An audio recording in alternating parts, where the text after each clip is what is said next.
జీవితానికి సార్థకతను ఎన్నుకుంటారు. మన జననం ఎలా జరిగినా సామాజిక ప్రయోజనం కోసం జీవించటం మాత్రం మన చేతుల్లోనే ఉంది. అట్లా జీవితాన్ని నిర్మాణం చేసుకోవటం అంత సులభమైన పని ఏమీ కాదు. క్రమశిక్షణ, అధ్యయనం, విజ్ఞానం పొందటం, పొందిన జ్ఞానాన్ని సామాజిక ప్రయోజనం కోసం ఉపయోగించటం, అధ్యయనం, జ్ఞానం క్రియాశీల ఆచరణగా మారటం మానవుడిని మనిషిగా మార్చుతుంది, మనిషిని నూతన మానవుడిగా తీర్చిదిద్దుతుంది.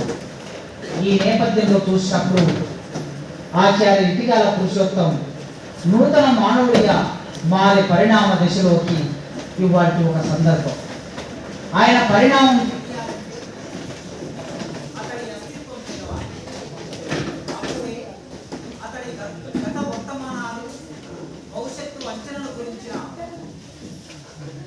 భవిష్యత్తు అంచనాల